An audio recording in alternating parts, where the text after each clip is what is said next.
एक बार की बात है। एक छोटे से गांव में एक बूढ़ी औरत रहती थी। उसका नाम सावित्री था। सावित्री बहुत दयालु और समझदार महिला थी, लेकिन वह बहुत अकेली थी। उसके पति और बच्चे वर्षों पहले उसे छोड़कर जा चुके थे और अब वह अपने छोटे से घर में अकेली रहती थी। सावित्री का जीवन कठिनाइयों से भरा था। वह बुजुर्ग होने के बावजूद रोज अपने छोटे से खेत में काम करती थी और गांव के लोगों की मदद करती थी। गांव के लोग उसका बहुत सम्मान करते थे, क्योंकि वह हमेशा दूसरों की सहायता करने के लिए तैयार रहती थी, चाहे उसकी अपनी स्थिति कितनी भी कठिन क्यों न हो। एक दिन गांव में एक बड़ा तूफान आया।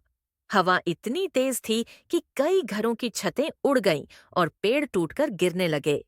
गांव के लोग डरे हुए थे और नहीं जानते थे कि अब क्या करेंगे। तभी सावित्री ने गांव के मुखिया से कहा। डरने की कोई जरूरत नहीं है। हमें एक साथ आकर इस समस्या का समाधान करना चाहिए। अगर हम सभी मिलकर काम करेंगे, तो हम इस तूफान के बाद भी फिर से खड़े हो सकते हैं। सावित्री की बातों ने गांव वालों में एक नया आत्मविश्वास भर दिया। सभी ने मिलकर तूफान से हुए नुकसान को ठीक करना शुरू किया। सावित्री ने अपनी उम्र और कमजोरी की परवाह किए बिना सबसे पहले काम करना शुरू किया और गांव के लोग उसकी इस बात से प्रेरित होकर जुट गए।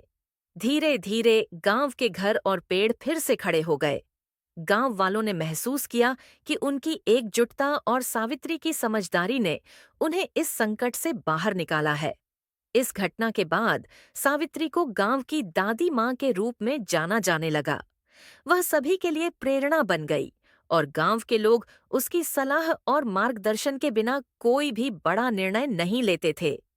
इस कहानी से हमें यह सीख मिलती है कि दयालुता और निस्वार्थ सेवा का फल हमेशा अच्छा होता है और जब हम दूसरों की मदद करते हैं तो भगवान हमारी भी मदद करते हैं।